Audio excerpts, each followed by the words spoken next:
Bismillah ar-Rahman ar-Rahim. Your Excellencies, distinguished guests, ladies and gentlemen. Welcome to our knowledge sharing event on the sustainability legacy of the FIFA World Cup Qatar 2022, organized by GORD, QSTP, SC, and GCC. During the past few years, we have all worked so hard to make the FIFA World Cup a sustainable event. And for 4 magical weeks, we enjoyed the fruits of our work. Today, we gather here not only to showcase the main sustainability features of the FIFA World Cup and its legacy, but also to celebrate the achievements of the sustainability community. Without further ado, please join me welcoming Dr. Yusuf Al-Hur, our founding chairman. Dr. Yusuf has been instrumental in promoting sustainability in the region. He was also the sustainability advisor for the FIFA World Cup 2022.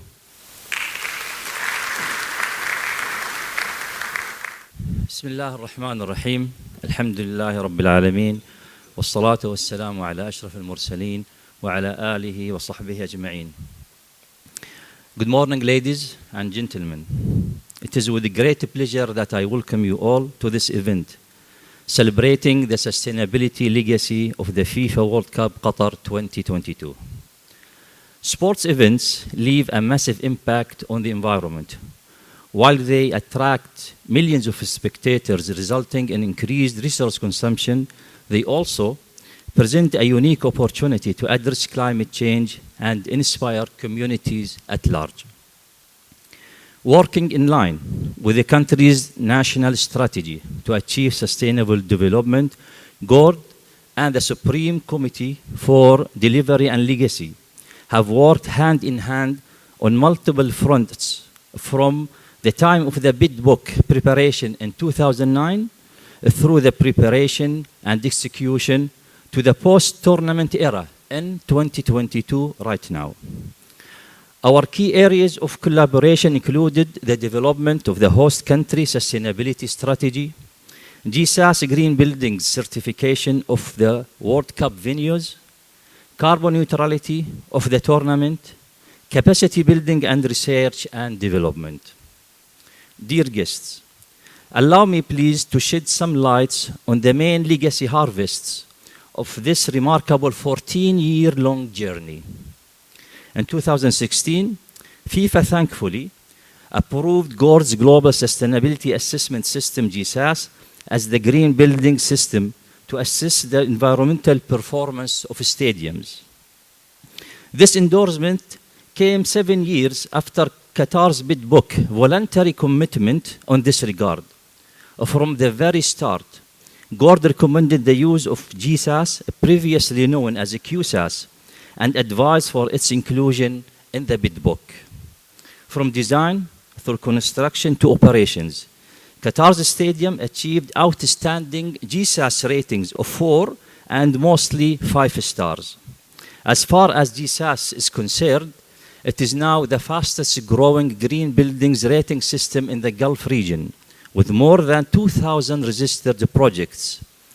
And the true legacy lies in the fact that following the tournament success, we are receiving calls to collaborate from countries as far as Ivory Coast, west of Africa, to UAE, neighboring country. In addition, throughout the decade of preparation for the World Cup, several workshops and training programs were co-organized to promote sustainability best practices. Implemented at the stadium sites as a legacy, there are thousands of certified professionals coming from across the world who have embraced sustainability and put it into action, which will be part of their practice for years to come. To offset the remaining unavoidable emissions, GORD's spin out, the Global Carbon Council, known as GCC, stepped in as the source of high quality and high integrity carbon credits generated by GHG mitigation projects around the world. For those who aren't aware of GCC, it is established in 2016 and it is the first voluntary carbon market in MENA region. Despite its infancy from age perspective, GCC has received the prestigious international accreditations by ICAO and ICROA for its high-quality carbon credits. The program was inspired by Qatar's hosting of the tournament for the first time in history in MENA region, which had earlier remained underrepresented in the climate action domain. As a legacy, the program will be a key contributor to the global efforts to combat climate change, with expected issuance of more than 2 billion tons of CO2 equivalent credits over the coming 10 years. As of 2023, GCC received more than 1,400 GHG mitigation project submissions from more than 40 countries across the globe. Ladies and gentlemen, the host country sustainability strategy developed by GORD and SC has capitalized on the challenges associated with organizing such mega event by unleashing the creativity and innovation of the local human capital through supporting materially research endeavors on addressing energy-intensive cooling technologies currently available in the market. The aim was to curb the detrimental effect of climate change and how people in hot and humid climates like Qatar to enjoy sport and outdoor healthy lifestyle. GORD talents, inspired by the ambitions of the bid book, have worked on multidisciplinary, multi-year research program to address this technological challenge. Thanks to Almighty God and to the brains of this small organization, the experts in GORD succeeded in developing a novel, patented, and award-winning ultra-efficient hybrid cooling system called Synergia 7-in-1. Synergia is designed to cool and ventilate open and enclosed spaces and can save energy up to 50% compared to the conventional dedicated outdoor air handlers. It has received the patent certificate from UK Patent Office, publication on the World Intellectual Property Organization WIPO in Switzerland, and also has been recognized by the Association of Energy Engineers from the US as an innovative energy technology. GORD is progressing towards the commercialization of this technology, leaving a foot stamp in a very mature industrial sector dominated by firms with decades of experience and contributions, which will add knowledge creation dimension to the legacy of the tournament. The World Cup, in fact, provided an ideal platform for Qatar to advance its sustainability agenda. We delivered what we promised for the tournament, but our journey towards a sustainable world does not end here. The World Cup may be over, but the legacy of sustainability that we have built will continue. We must continue to work towards a sustainable future for all. The outstanding success of Qatar 2022 reflects the hard work of Supreme Committee and its key partners, including GORD, that remained dedicated to the tournament sustainability promises from planning to execution to completion. This could not be achieved without the dedication, professionalism, innovation, and commitment from all GORD staff and the great contributions of the strategic partners in this sustainability journey. Today, you will hear firsthand from all these experts on what they have done to make Qatar 22 the best tournament in history, which is not my opinion, but also a view of many who came to experience it. On a personal level, the word proud cannot express my emotions or feelings when I recall the moment we first inked the idea of developing GSAS 15 years ago, which has now become one of the leading systems in the region in green buildings, and the initial steps for establishing the GCC, which is now one of the key players worldwide in the climate action domain. In addition to recalling the hard times and failure instances before succeeding in bringing the novel air climatization technology into reality. All these efforts were motivated by my sincerest wish to give back to my country, to humanity, and to the planet what they deserve for all that they have given me. Once again, I would like to thank the Supreme Committee, Qatar Science and Technology Park, the host for GORD, and all our partners. And I welcome you all to this event, and I hope that you will find it informative and inspiring. Thank you very much.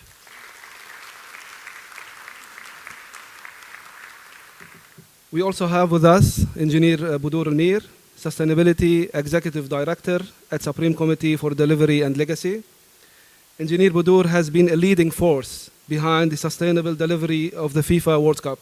Engineer Budur, please join us on stage. Bismillah ar-Rahman ar-Rahim. Good morning, dear guests. Over the past 9 years, I have had the privilege to lead the team taking on the environmental opportunities and challenges related to hosting the largest sport event in the world, the FIFA World Cup 2022. Some might think that that was just a football tournament, but for us, it was much more than football. It was our opportunity to expedite the development of our country to bring about positive change, and of course, to welcome the world to our country, have some fun, and celebrate the power of football together. We always knew that hosting the FIFA World Cup in Qatar was an opportunity to design and deliver a project that would reduce environmental impact during the event and at the same time leave a positive legacy. The sustainability program for the FIFA World Cup was the first to be jointly developed and delivered between the host country and the FIFA. Through this collaboration, we were able to have an incredible, consistent, positive impact during preparation, operation, and in legacy.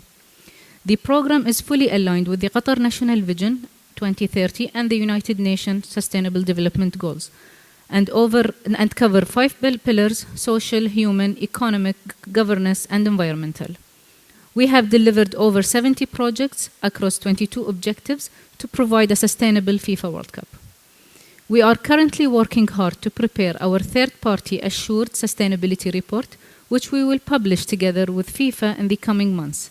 This report will provide a significant amount of data and tell the story of how we delivered positive outcomes across the vast scope of sustainability. I would like to take this opportunity to give you a detailed example of our work by zooming in our 2 objectives of sustainable building and climate action. Let's start with climate.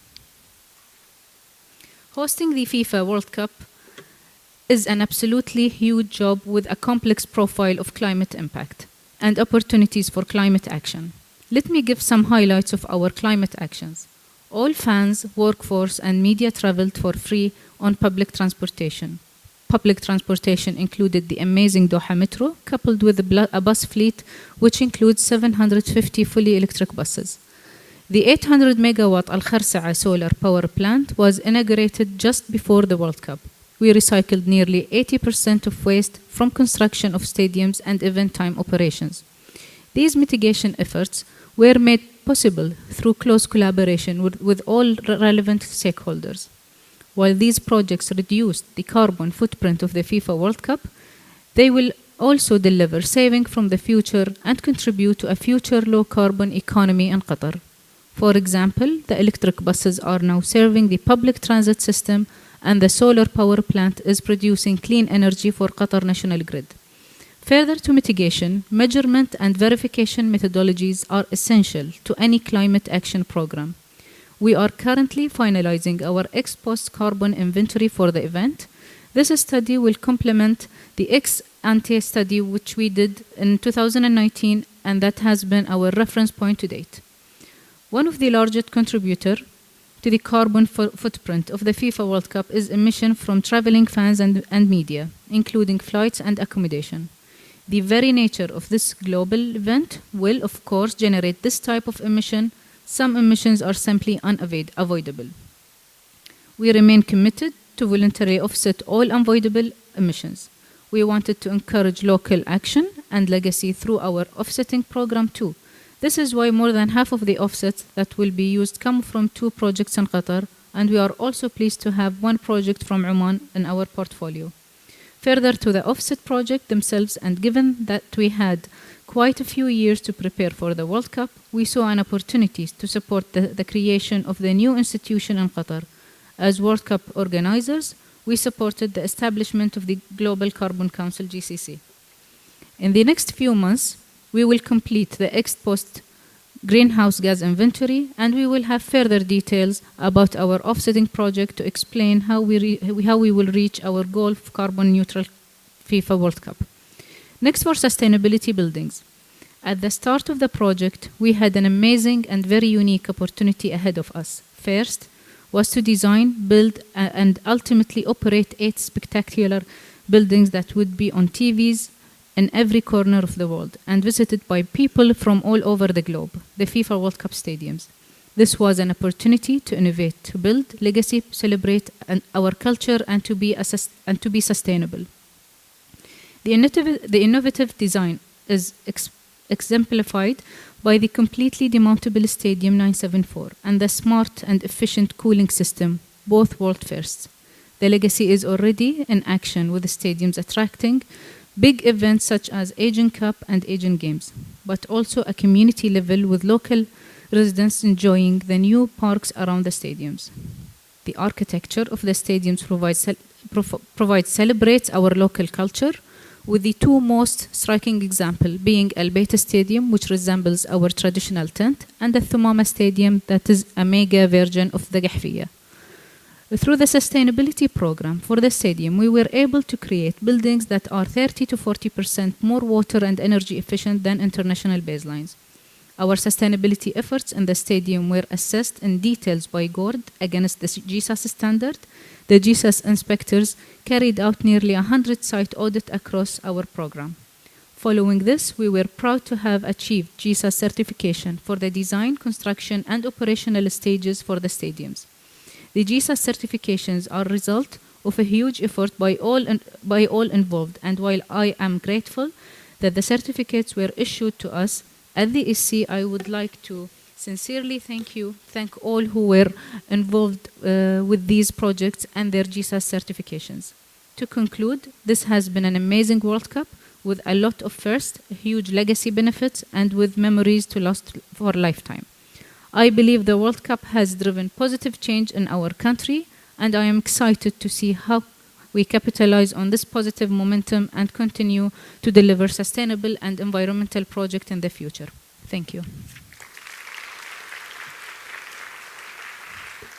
We are honored to have with us Mr. Federico Adieki, FIFA's Head of Sustainability, who has been working tirelessly to promote sustainable practices in football events. Mr. Federico, would you please join us on stage? Dear Dr. Youssef, dear Engineer Bodur, dear QSTP representatives, dignitaries, sustainability colleagues, ladies and gentlemen, good morning. Thank you very much for the invitation. It's an honor and a pleasure for me to be here with all of you today, and as well for the kind introduction. I must, however, say that that introduction is missing a very important part of my resume, one which is quite recent. Since 18th of December 2022, me being Argentinian, I'm also a world champion.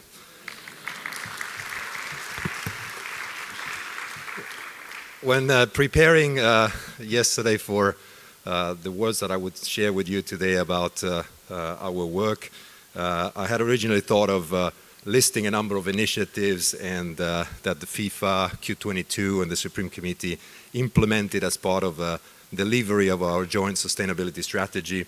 I also thought of presenting some of our success stories, how well we have achieved the established targets, and how all of that contributed to making the FIFA World Cup more sustainable and thus more successful.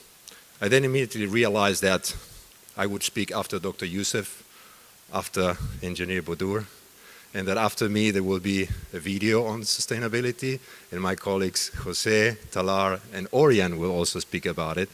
So I then decided that perhaps it would be too repetitive for me to do that, and decided to take another path. Therefore, I decided I would share with you something very brief about my personal Qatar 2022 experience, the experience of the only world champion who was part of the sustainability team. So 8 years ago, when I came to Doha to start our sustainability journey for the FIFA World Cup, I was pleased to find myself at a boardroom at Al Bida Tower in front of dozens of professionals of the Supreme Committee of different departments, all of whom had already decided that there was some sort of sustainability considerations in the planning for their work. And all those considerations were certainly encouraged by the host country and the Supreme Committee's leadership and their commitment to make sustainability a crucial pillar of the delivery of the FIFA World Cup. We were then not only able to develop a joint strategy, as Badur mentioned before, with our local partners, but also to establish a very capable and committed team of sustainability professionals.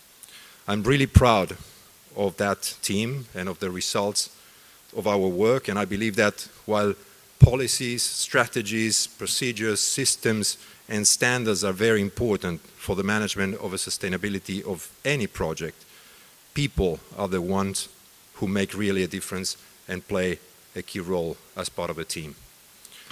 As a team, we delivered a World Cup which offered many firsts, and one that implemented the most comprehensive sustainability strategy of a mega sporting event ever. The World Cup 2022 will not only have a positive legacy for sustainability in Qatar, but will also impact the way similar events will be conducted around the world in the future. Qatar's positive influence will continue to be felt in future FIFA World Cups and beyond.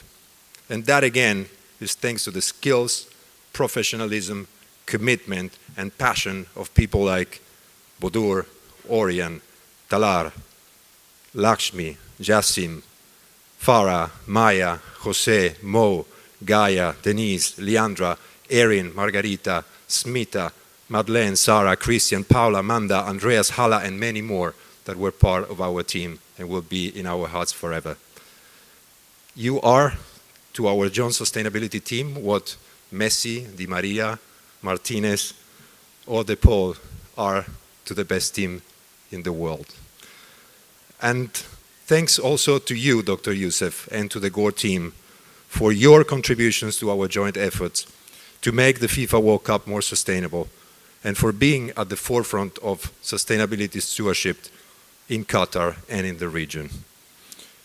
When the Qatar journey started for me back in 2015, I could certainly imagine that a post-tournament visit to Qatar like this one today, probably the last one related to work in connection with this World Cup for me, will entail a series of professional meetings, discussions about data collection and reporting, or even a speech at the GORD conference. However, I did not imagine at the time that I would connect this place and this experience with such a profound sense of pride for our team and our work, as well as with one of the most memorable moments in my life. I would thus like to thank our local partners in Qatar for the fantastic collaboration over the past decade and for helping us advance the sustainability agenda in the world of sports. And I also congratulate and thank the people of Qatar for amazingly hosting the world during one of the most memorable events in sports history, as well as in the life of a sustainability professional and an Argentinian world champion like me. Thank you very much.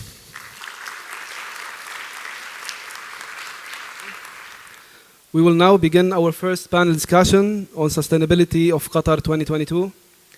Leading the session, GORD's head of civil group, Mr. Ruben Menoz, will be joined by a panel of experts on sustainability. Ruben, the stage is yours.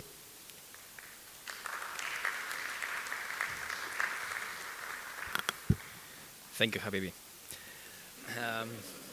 Sabah al-Khair.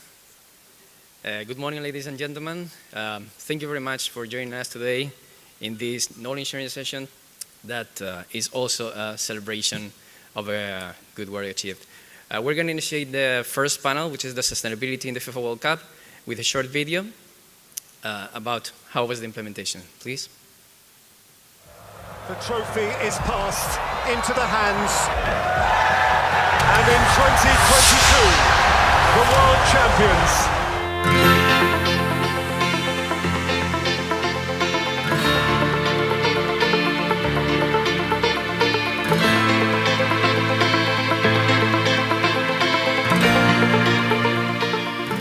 ولله الحمد حصلت كل ملاعب دولة قطر اللي استضافت فعاليات كأس العالم 2022 على شهادات جيساس للتصميم والبناء بمستوى 4 و5 نجوم، وكذلك شهادات جيساس لممارسات التشييد مستوى ستار، وكذلك شهادات جيساس للتشغيل بالمستوى الذهبي.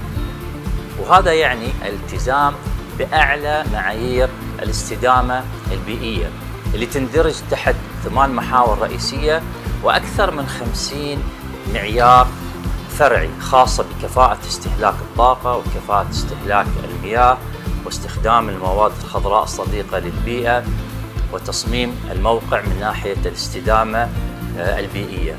وهذه الإنجازات تفوق متطلبات الفيفا اللي كانت خاصة بالحصول على شهادة واحدة فقط في التصميم والبناء وبمستوى 4 نجوم.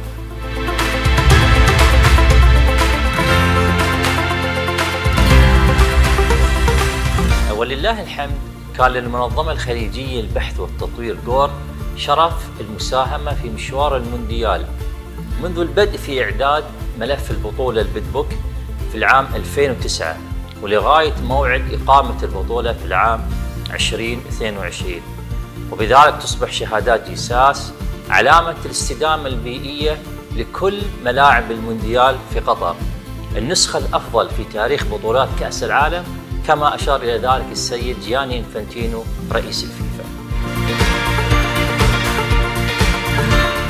وستبقى ملاعب المونديال إرث لدولة قطر، تساهم في تعزيز مسيرتها الرياضية ومكانتها الريادية في نشر المحبة والسلام بين جميع شعوب العالم.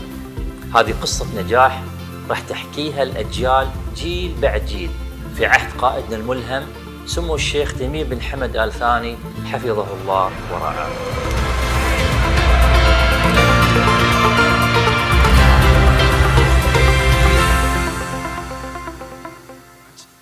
So we're going to have two panel discussions. The first one is going to be about the sustainability of the FIFA World Cup. Second will be about the carbon neutrality. Each one of them is going to be 45 minutes. So think about it as a football match. This is our first half. This is our starting lineup. And our first speaker is going to be Dr. Talar Sasubroglu. She is Sustainability and Environmental Senior Manager at Supreme Committee for Delivery and Legacy. Dr. Talar, please. So 10 points for getting my last name right. Thanks. Welcome, everyone. It's my honor to be here. And of course, after our three speakers, I think we can go home. I think this has been so touching for us. Thank you for all of your kind words, for all of the support. It's really been a professional and personal privilege to be here and to be with all of our friends who have been working with us in different stages of our projects. It's been really nice to see you all. So thank you. Today I'm going to take just a few minutes. I've been told I have a yellow card and a whistle somewhere, so I will stay short, but happy to discuss more later if you'd like. I want to talk about waste and plastics and circularity. As you all know in your work, if you don't see the waste, then the people who are doing waste have done a good job, right? Because you don't see it and then it's taken care of. But the minute you see it is when it becomes a problem. So we have this amazing opportunity to be able to manage our waste properly and find some really interesting and creative and innovative solutions to a place where we are really in a different space than others. So this is kind of what I'm talking about when we talk about waste, when we see it, when we don't see it, and all the spaces in between. We had a tournament that lasted for 28 days. I have an Argentinian husband, so I'm part world champion. But one of our biggest challenges was, how do we manage a significant amount of waste that's going to be generated in a short amount of time, but plan it so that we don't overcompensate and might be able to manage what our legacy looks like after? Of course, we wanted to try as much as we could to recycle as much as we can. And to do that, essentially, you need an army. You need people who are planning, you need people who are doing, You need people who are being educated. We need to raise awareness. We need to segregate. We need to find recycling companies. We need to be able to have this recycling structure in the country and the capacity for the amount of time that we are going to be here. During the tournament, we decided to do something a little different. While in Qatar, we have the Ministry of Municipality, who has a fantastic domestic solid waste management center that is built to manage household waste. We were, again, in a short amount of time, going to produce a ridiculously large amount of waste, and we wanted to manage it properly. We tried to, in the beginning, diminish the amount of waste and minimize the waste that was coming to us, so we had less to manage, and then be able to manage as best we can. So, we did all of our marketing. You would have seen it in all your communications for the tournament. I know all of you attended at least a game or two. And you would have seen the communications about segregation. You would have seen our recycling champions. You would have seen our volunteers. You would have seen the bins. And hopefully you took the time to put the right bin, the right material in your hand in the right bin. But then we had to manage it. So when you have bags and bags and bags and bags of waste, it's not really an image you want to see, right? But this is in fact the reality of what it is. It is waste, we all put it in a garbage bin, and then we try not to see where it goes. But if you follow the trail of waste, then you'll have to see where it is.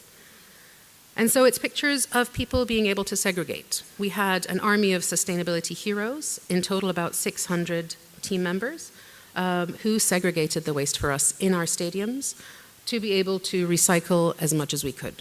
With the work that was done in the stadiums, with the work on minimization, and with the work on trying to have recyclable options, we were able to recycle 77% of the waste that was generated in the tournament. So what does that mean? That means 77% of waste didn't go into a landfill, and it meant it went into another market space, essentially. But we didn't only start this in the tournament. We also had to build 7 stadiums and refurbish a second. Already? 1 minute left? Okay, well, hurry up. Sorry about that. Okay, these are the facts. No, I'm just joking. Essentially what we had to do was to be able to find solutions. So even as early as construction, with all of the work we did in construction management and design and build with GSAS, with the hundreds of thousands of hours of reports, preparation, documentation, activities on site. Many of you have been to the site in your inspections in far of our consultancies. We had to make sure that we were doing the best we can. We were able to recycle over 80% of construction waste, which I think was our first big achievement. We also worked to be able to have less virgin material in our stream of waste, and we worked with Coca-Cola, and Coca-Cola was able to provide over 8 million bottles of Coca-Cola bottles that were made of recycled plastic, which means we had started the system earlier to be able to have less waste and less. This doesn't come as a one-person decision. This means a team of people have been working to be able to find the solutions and to be able to maximize the work that we've done. I have out of time, but you will find on our website, and I'm sure the rest of my team will also pick it up. We have also developed a legacy plan. This is not just where we stop. There is a lot of work to do. We need to raise awareness. We need to continue our journey into plastic, and One Tide is our program at the moment. Thank you very much for your time.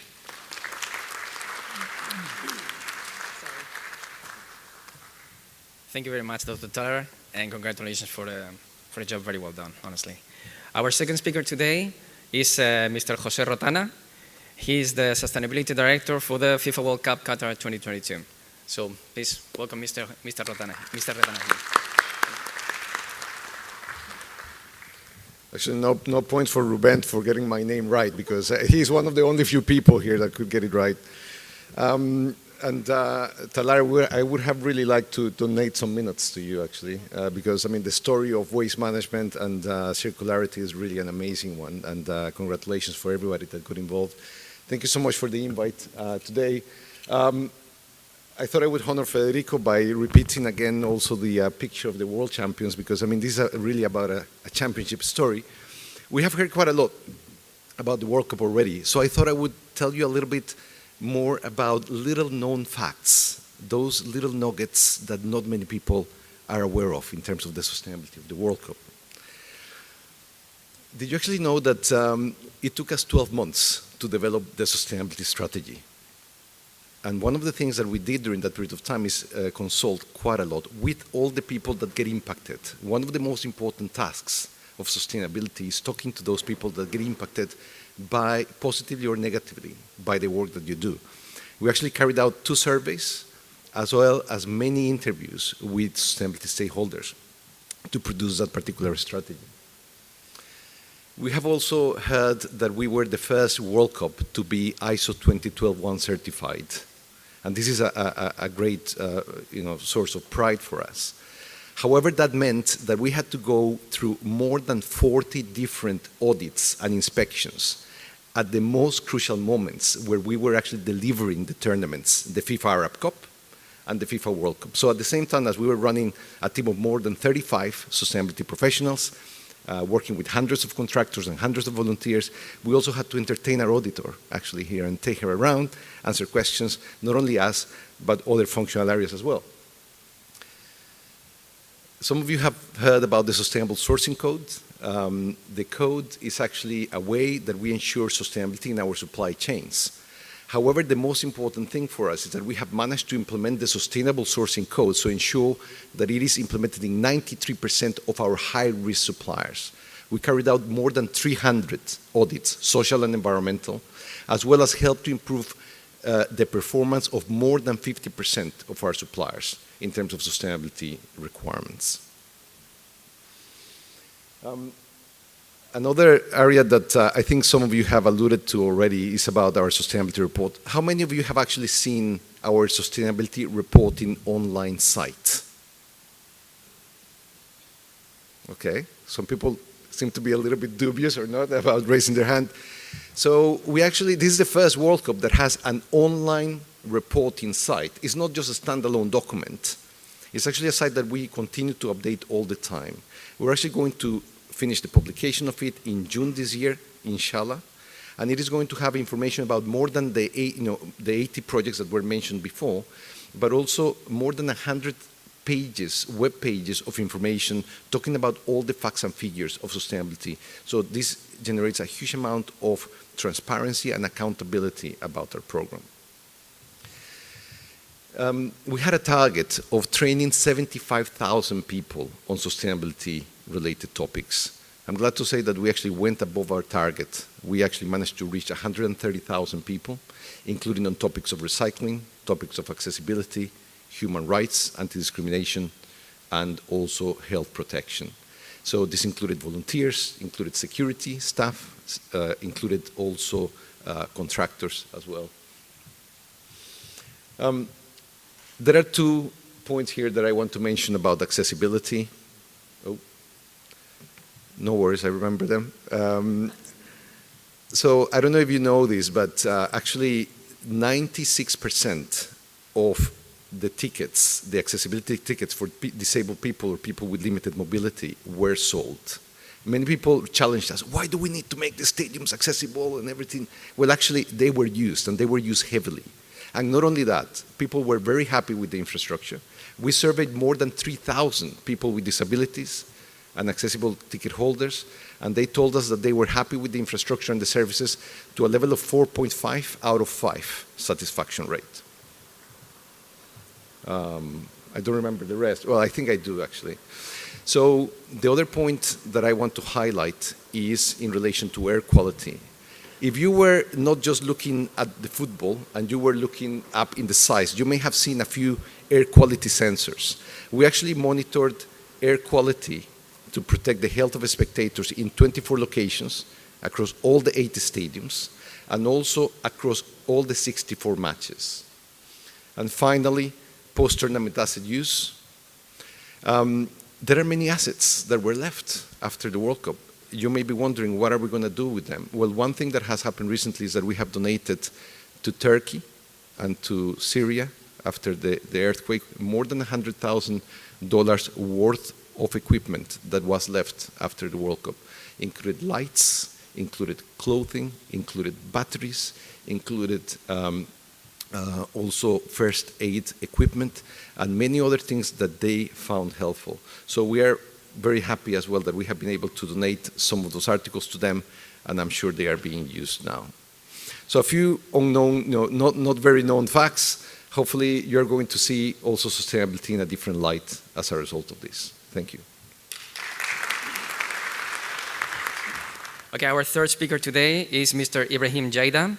He is the Managing Director for the Arab Engineering Bureau, or AEB, as most of us know it. So please, welcome to the stage, Mr. Jaida. Bismillah ar-Rahman ar-Rahim. Good morning, everybody. Thanks for the invitation, Dr. Yusuf. I'll briefly take you through the exciting journey that I had to go through in having the pleasure of competing. I recall getting a phone call from our late Hilal Kawari, one of the main pillars for making this event happen. And he told me, Ibrahim, you're going to get to compete with the biggest architects that have been doing stadiums. We're going to give you an opportunity to compete, and you better make an impact. So part of the challenges, as once I got the phone call to say you have won, which was a great honor, and we had to put together almost 20 consultants specialized in every different field, since I haven't done a stadium in the past.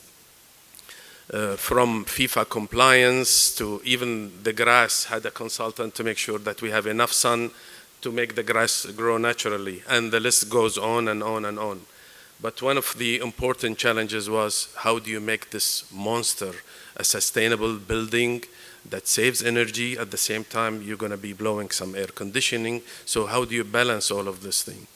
And with our team, and of course, with the help of GORD and the Supreme Committee, Engineer Almir support, it worked out as a full team.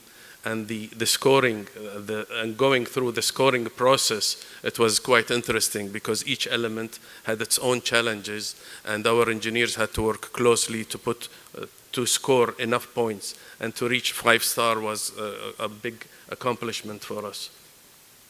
And all of you are professionals. You tick the boxes, you score the boxes, and within different categories you can score a little bit more, but the efficiency, again, is an item that kept on repeating. How do we make these big stadiums as efficient as possible? And of course, there were some advantages. I happened to be on that site way before when we did that little building there, and it was a sort of a testing for sustainable buildings. It was a miniature stadium, and we had some solar panels there, so that gave a big advantage also that the site was prepared. We even had a little hole. There was once upon a time a stadium to be built called the Laptop Stadium. So the site was almost prepared, which helped us to take further steps to make it easier into achieving a more sustainable site. And of course, the location being set in a neighborhood, that's a big advantage, because eventually this site becomes like the park for the surrounding neighborhoods. And these are some of the previously developed key items that were there, and eventually the shape even of the Gahfiya being round, that had a big advantage also, and to study even the penetration. Some of the analysis, a square building does not respond as good as a circular building. And it's interesting, a Gahfiya that protects the head, by default it's protecting this massive structure of the pitch and the seating. It worked out quite well as a theme also.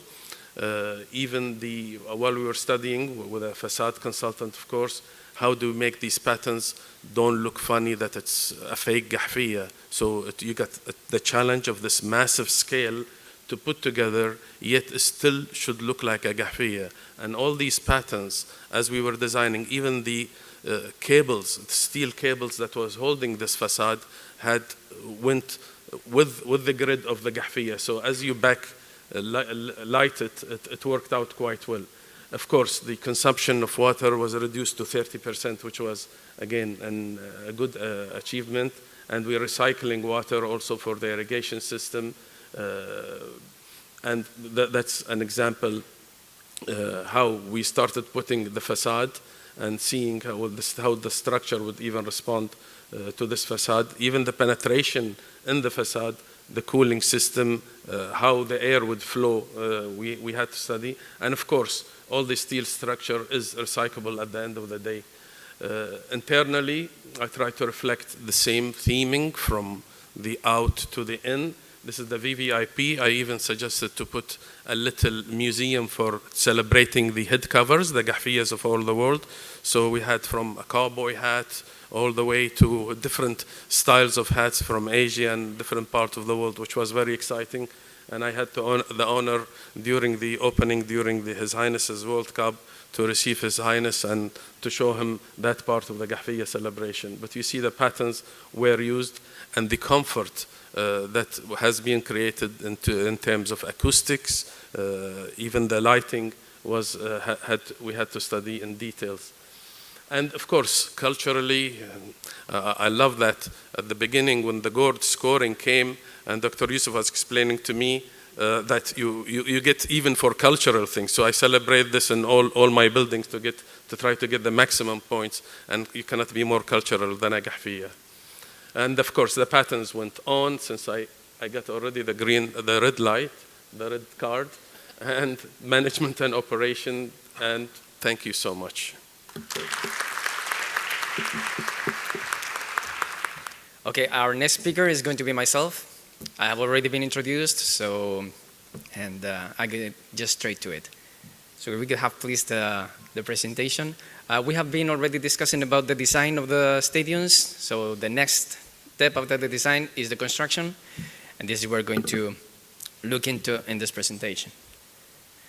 You know, all the stadiums follow GSS construction management, and as many of you know, we assess 25 different criteria. So we have picked 4 of them, which are dust management, waste management, energy use, and water use. And along with the Supreme Committee, we have produced these 4 reports that contain, from all the data that we have collected, 20 parameters and 86 best practices. The intention of these reports is for the future projects to benefit from the experience of implementation of sustainability in the construction of these wonderful stadiums. So you can find them in our website, but we're going to have just a very quick look to the 4 of them. First is going to be waste management. According to the data that we collected, 79% in total of the waste that was generated during the construction of the stadiums was diverted from landfill. Now, this is a very significant figure, especially considering that in Qatar, 75% of the solid waste of the country comes from construction and demolition, 75%.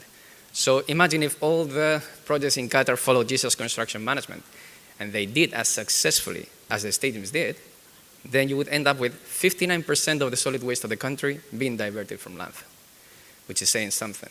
This is 4 times the target set by the second national development strategy in 2022. The next report is dust management. I brought you here 3 of the best practices that were implemented on the sites. When I came here to Qatar, I heard many times, you cannot have a crusher in a construction site in the middle of the city because it's very dusty and it's going to cause a lot of problems to the people and all that, blah, blah, blah. Okay, we have 2 stadiums, Al Thumama and Al Janoub, that prove that is wrong. Okay, that can be done. As we can see in this image here, just by using scaffolding and the net around it, you can block the dust. And even on the right side, you can see that there is some water sprayed on the top in case any particular dust could escape the barrier, suppressed down. It worked wonderfully well. This example is Lusail Stadium. They had these long-term stockpiles, and instead of using that green net that we see that after a few weeks or months is wrapped by the wind and it's useless, they decided to use tarpaulin, and it worked very well, as you can see here.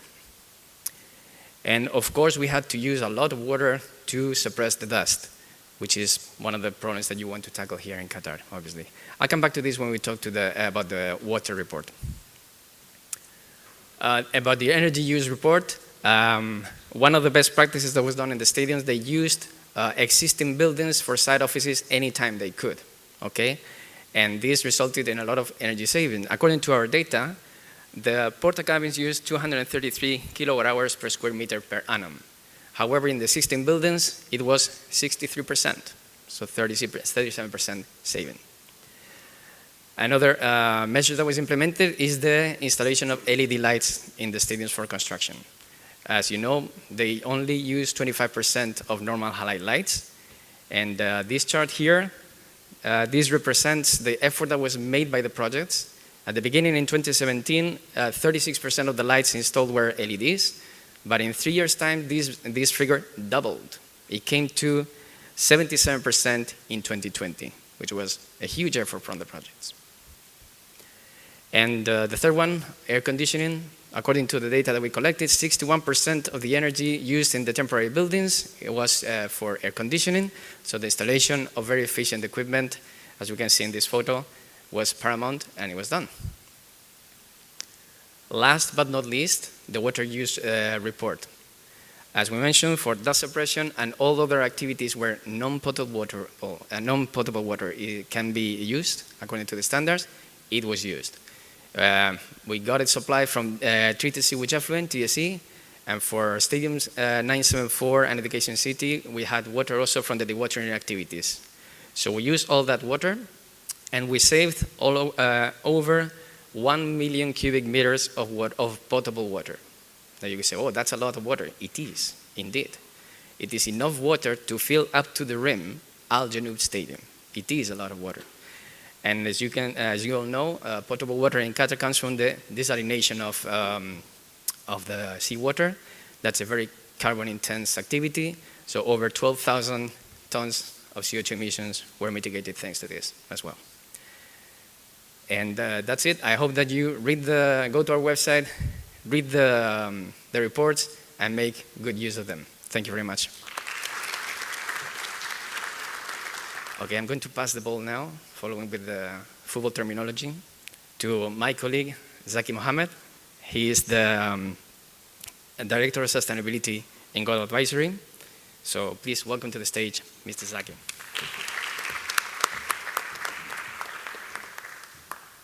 Thank you, Ruben. Assalamu alaikum. Good morning. Very difficult for me coming at number 5 and talk about something which all my previous speakers have not spoken about. So what I'll do is I'll go a little bit micro level. So you have seen from macro level what Dr. Yusuf had mentioned, what Engineer Budur has mentioned. 124 audits were conducted, to be precise, from design, construction, and then in operations phase.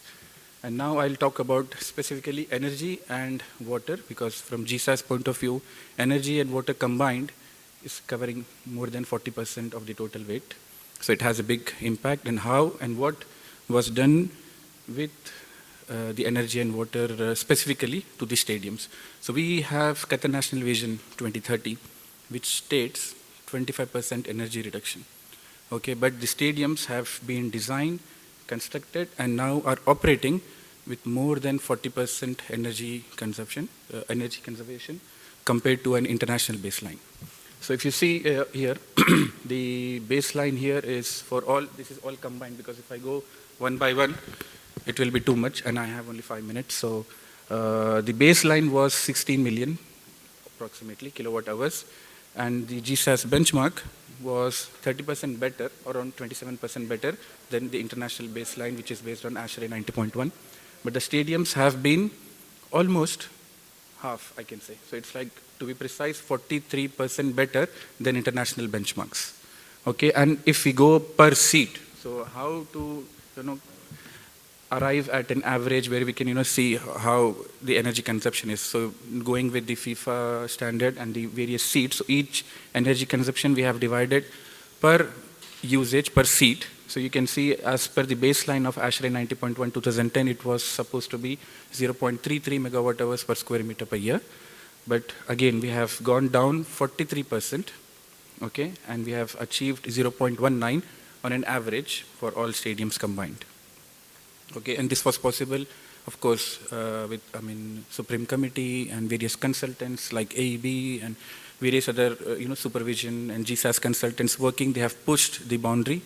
And like Dr. Yusuf mentioned, initially the target was only 4 stars, but more than 4 or 5 stadiums have achieved 5 stars. And This has continued in operations phase as well, so where we have conducted the audits. So in terms of water, again, exactly 40% on an average for all combined stadiums. So the peak, which is including the peak events, training events, normal day operations, was supposed to be 691.92 cubic meters per annum. But the stadiums were able to achieve 415, so which is around 40%. So again, if you go back and check based on the per seat average, from 13.84 based on the ASHRAE 90.1 2010 baseline on Kahramaa local regulations plus the International Plumbing Code requirements, we have achieved 8.30 per seat. Some of the features why this was attainable: the average U value for the wall, for the roof, and for the glazing U values, you can see here it's like 0.28. So the current Kahramaa regulations or the local regulations require 0.434 for walls. So it's almost 30-40% better than the current regulations. Even for glazing, although most of the glazing had a shading, but still the emphasis was given on having a very high energy efficient glazing values. Then I hope, I'm not sure you can see this, but heat recovery efficiency was close to about 70%. The fans were selected for AHU was not the standard fan, but electronic commutated or EC fan motors, which had 20%, 30% better SFP values compared to a conventional fan. Apart from the fans, we also had VAVs, we had VFDs, which were helping in reducing the power consumption with working in conjunction with the BMS system. Then all the stadiums had their own district cooling plants. This is an average value because one of the stadiums had temporary, so it has brought down, but seasonal COP or the seasonal energy efficiency ratio compared to a standard is around 4, which is very good compared to other elements. And average lighting density is less than 5 watts per square meter, which means very, very efficient lighting. Okay, and then in terms of water, very low, and in some of the cases we had waterless or chemical urinals as well. So people, I had an experience of talking to some of the spectators, they were like, Zaki, we are in the stadium, why did you forget installing the flush? It's like, no, it's not, we have not forgotten it, we have a chemical or a waterless urinal. So I think my time is done, so I'll be here for any questions. Thank you very much. Our last speaker for this panel is Mr. Raymond Hanauer, and he is the Transport Planning Director at Qatar Rail. Please welcome him to the stage. Thank you very much, Ruben. Thank you very much for the invitation as well. It's a pleasure to be here and to talk a little bit about one of the things that kept the entire tournament together. We've heard a lot about the stadiums. We've also heard the name Qatar Rail and the Doha Metro before. So it was a pleasure to serve this mega event and basically make it possible at all, because when we start with looking at the spatial distribution, I plotted the most compact World Cup since it is 32 teams. That was in France, with the shortest distance between the two most extreme stadiums. I then put it in the same scale. To the right you see Qatar, so this is the same scale. You can see this compact nature of the World Cup does help, of course, in terms of avoiding traveling. However, it puts all the travel into a very, very confined space, which was a challenge during the planning and also during the operation, of course, of the World Cup. But I think we did a quite good job. And if I may ask, who has used the metro to go to the matches? Fantastic. That's really, really good result. Because when you see, well, we had all the 8 stadiums connected, 5 by walking, 3 only with a short bus ride. All the fan zones, entertainment areas, they were also connected. On the right you see this, that small bar is basically our business as usual traffic. The red one was what we expected. So between 500 to 800% increase in traffic was what we had expected during this tournament. As a comparison, Olympic Games are normally the big events in a city. In London, the expected or the observed increase in ridership on the public transport network was 15%, just to give you an idea of the order of magnitude. I mean, you know that our trains are quite large. We can transport loads of people, up to 24,000 people on the Red Line. That's the planning capacity. I can tell you on the 18th of December, on the Red Line we carried up to 28,000 people per hour. We have been seen as being the melting pot of this tournament. All the different fans from the 32 countries and all the other visitors gathered in our network. We had really fantastic images and atmosphere in our stations. The coverage of the World Cup for the Doha Metro was also very positive. Just a couple of numbers. We had a total of more than 17 million people using the metro. On the busiest day, it was more than 800,000 people in a single day. 80,000 people in the busiest hour. 50% of our stadium visitors came by metro. When I asked you who did so, I could see that, well, it's the sustainability community, so you're a little bit more geared towards public transport, so we had here even more. That's really good.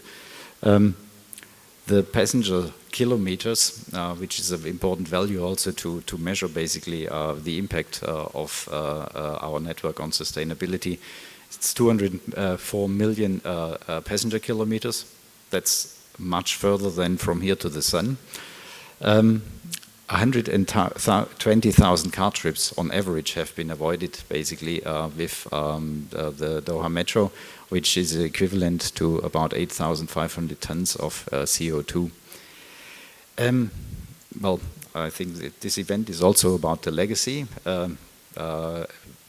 That was now just something, well, during the World Cup, I think we have done a good job, but what is our legacy? I mean, we have now a really large metro network for Doha. You have seen we had to carry significantly more people than during normal operations. So what is our legacy for the country?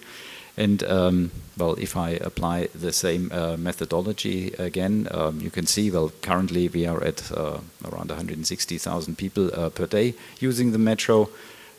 We are in the ramp-up phase. Our ridership grows on a constant percentage over time. And when we once reach the nearly 500,000 passengers per day, we'll reduce the carbon emissions by about 400 tons every single day. Thank you very much. So we're going to initiate now our panel discussion. And I would like to start with this question. So considering all that we know and all our experience previous the World Cup and during the World Cup, would you say that the FIFA World Cup has acted as a catalyzer for sustainability here in Qatar? And whoever wants to speak is free to speak. I think maybe from FIFA you could mention something, Jose or Dr. Talar. What do you feel? Yeah. So I think the easy answer to that is yes, as can be evidenced by everyone who's here, the event, and all of the work that we've talked about. But I think sustainability was coming and was part of the vision of the country and the way that the world is working. But I think we were able to be in this very specific, I don't want to say excuse, but it was like a very definitive timeline and a very definitive date that we couldn't change. And so it meant that a lot of things had to happen, and it meant we all had to work together. And so it meant that the village of people that it needed, or the town or the country of Qatar, in fact, everyone had to work together. Mostly we liked it, but sometimes we didn't.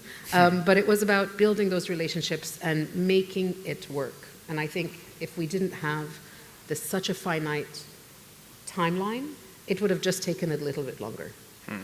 Good. Yeah, so do you feel that more entities and more people are hoping on the train of sustainability because of the FIFA World Cup? Please, Mr. Jeda, go ahead. Certainly had made a big impact. I don't think it's not only locally, but I think globally. How to do stadiums in a sustainable way. I think there's a lot of lessons learned to be learned from the experience that Qatar has went through. But talking locally, because of the scale and to see all these figures that we've heard now, whether it's from the rail or the stadiums and the savings, this sets a good benchmark for the decision makers that you feel the difference with that scale. And fortunately now, with all the projects that are happening, sustainability is not a luxury anymore. It's becoming a legislation thanks to the big efforts that are being done by GORD, honestly. And now all government buildings have to be sustainable, has to be rated, which I think is a massive achievement. And that is going to put a larger also pressure into making this a legislation beyond the government buildings. Very well. Yeah, Jose? In terms of being a catalyst and leaving a legacy, I mean, I see it from three perspectives. I mean, one is infrastructure, second one is skills, and third one is systems and policies. And I think for those three areas, we can put a tick. First of all, in infrastructure, we have been hearing quite a lot about the way that the World Cup has catalyzed sustainable, more sustainable infrastructure. Either if we're talking about Qatar Rail, or we're talking about more sustainable stadiums, right, and inspiring others to actually do more of that. If we're talking about skills, I mean, this room is a testament of that. More and more people not only being skilled to implement standards, having the interest, but also we're talking about a lot of people being a lot more conscious, being a lot more aware, hearing a lot more about it. And if we're talking about systems, again, you know, so many of the things that we have been talking about this morning are new systems, new tools, procedures to do things, but also we can talk about policy changes. I mean, you know, the World Cup has enabled, over the last few years, policy changes in Qatar, things that stay in the long term. Like, for example, we're talking about the worker welfare reform that has happened in Qatar over the last few years, but also we can see how new changes in environmental policies are taking place as well, in relation to plastic, for example. Mm-hmm. So, absolutely. Excellent. Very well. Zaki, please go ahead. Definitely. I will agree with all of the co-panelists. I would like to add one more element, two things actually. One, because of the requirements from Supreme Committee and the people, a huge task force working, there was a lot of trainings done. So a lot of people are now aware about sustainability, waste management, energy efficiency, and all the trainings, knowledge sharing sessions have actually, helped in improving the standards, overall standards. So definitely this is one. Number two, because of the requirements from SC projects, a lot of supply chain has, stepped up, and they are implementing sustainability in their standards. For example, I remember the contractor who has done the seats. Okay, they are now, pushing the bar and doing the sustainability. Each and every material which had been, implemented, they have approached one or the other way, even to us, asking for how to get the EPDs, how to get the life cycle assessment, what kind of, certifications can be implemented, how to improve sustainability. So yes, from knowledge point of view and from supply chain point of view, this World Cup has left a lasting legacy, and I believe this will go and improve as we move further. So, yeah, I agree with you. We have seen, we have the international green mark ourselves, and we have seen many companies coming with their products to be certified as well. I have the feeling that more people use the metro now than before the World Cup. I mean, when I've used it now, so yes, definitely. The usage has gone up. It is, as I mentioned, it's constantly growing, and I think for the whole public transport landscape in Doha and in Qatar in a whole, the World Cup has been, of course, a catalyst. I mean, the metro was built in record time, not only because we can, but also because we had to. We had the deadline, like was mentioned before. So tremendous efforts had been put into getting it ready well ahead, so that we have enough time to train our people. But the extent of the network also, I'm pretty sure without the World Cup we would not have the network that we have now. Also, not only the metro, but also all these buses. We have heard that it's more than 700 electric buses. The number of buses in total is even more, but the electric buses are only as good as the charging infrastructure, and that just takes a little bit longer, therefore the number of 700 buses, but they are now all in use. Again, without the World Cup, it would have taken a much, much longer time to, first of all, get more buses, to improve the bus service in Qatar, and secondly, to have all these electric buses. So for the transport, it's a massive push, and it's very, very positive. And there is one more aspect, and it's an indirect one, and that is with the Jesus rating, and the more and more developers using it, it's becoming part of the legislation. And part of that is, of course, also accessibility to public transport, and that is actually an indirect boost to public transport as well. Mm-hmm. So thank you very much for that. It's a must. So what would you like to see from now on, to see here in Qatar in terms of sustainability? What would you like to see happening, or what do you feel that should be happening in terms of sustainability? How should we keep on this legacy, keep this push given by FIFA? How should we keep it on? I mean, Mr. Jaida, because you're from Qatar, so. Would love to see this become a habit, the education of the younger generation, because eventually they're going to be the decision makers, and they would, I think, appreciate it. I used to dive some of the coral reefs that I used to dive in 20 years ago. Unfortunately, my kids cannot see it anymore because it's destroyed. So, and now we're bringing them back, fortunately. So there is an awareness. So I'd like to see this to become a lifestyle, because with the scale of our nation, with the capability and the knowledge we have achieved, I mean, that's why I think the World Cup has really given us a big push towards many aspects. Sustainability is a major part of it. So would love to see it to become part of our day-to-day natural way of living. Mm-hmm. Definitely. Jose, you would like to say something? I very much agree with that. I mean, it would be great to see every single event coming up in Qatar keeping up the flag of sustainability and actually taking into account all what has been built, the processes, the systems, the expertise, everything, and continuing to deliver examples of maximizing the sustainability of events. An area where a lot more work can be done that I think has started quite a lot with the World Cup. As I was saying before, ensuring that events, not only infrastructure, but also services, are as accessible as possible for disabled people. I mean, we have seen that there is a lot of demand from those groups as well. And at the moment, we don't see that ingrained enough into standards, the policies, the skills sets in the country. So that is, I think, in my view, a big step. And finally, for me, it would be great to either hopefully be in Qatar many more years, or coming back in 10, 20 years and seeing how the stadiums continue to shine and continue to be used and continue to have uses every single day, generating economic activity, generating enjoyment.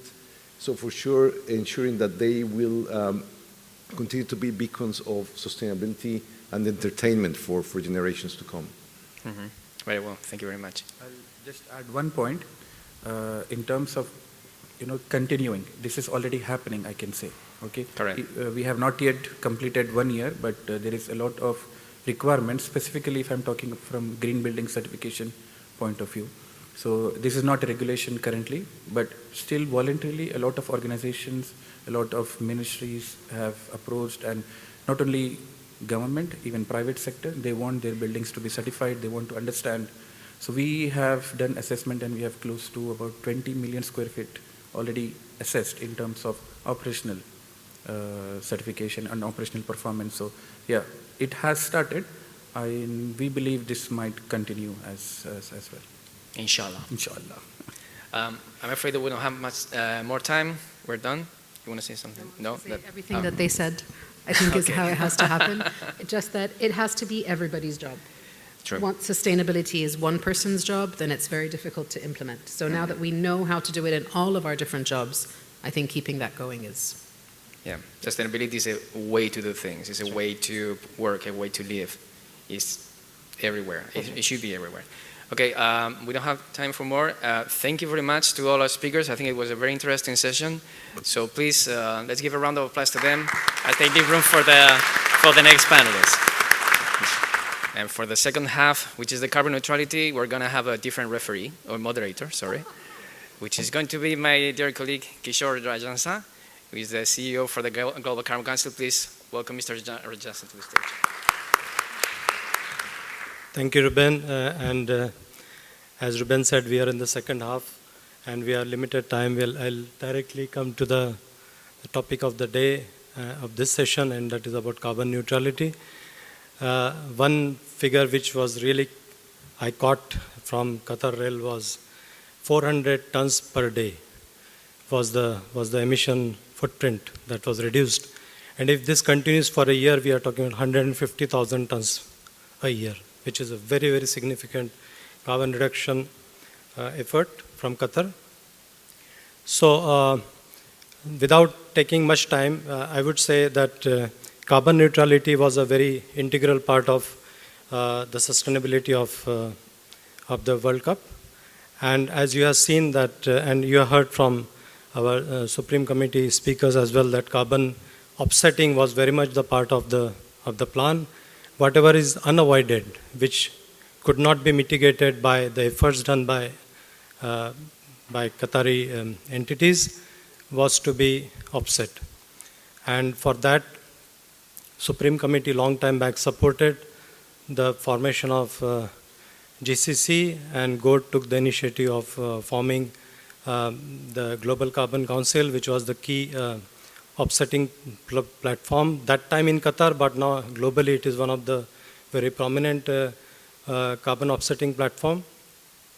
So I would like to present one small video. Recently, GCC was recognized by International Carbon Offsetting and Reduction Alliance, which is the foremost body for recognizing carbon neutrality efforts in the world. So this video is dedicated to that, and then we'll start our session. For businesses around the world to ensure their long-term survival, meeting net zero targets has to be a key objective.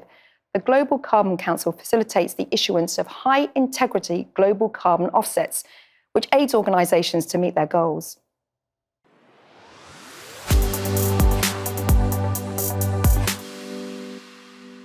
Climate change. We know it's being fueled by the release of greenhouse gases from every sector of the global economy.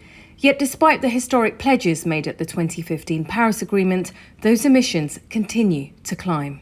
That's where the Global Carbon Council comes in.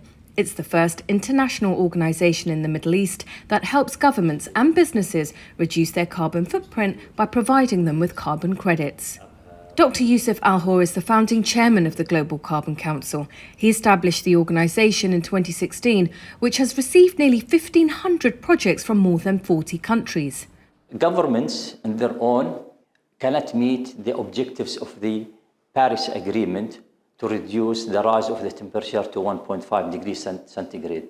Therefore, all constituents of the society must be engaged in this effort. We have established the GCC program based on the best international practices so that we ensure the verification of all carbon reduction projects for their issuance of the carbon credits to ensure the highest transparency as well as adhering to the international practices and doing no net harm to the environment or to the society.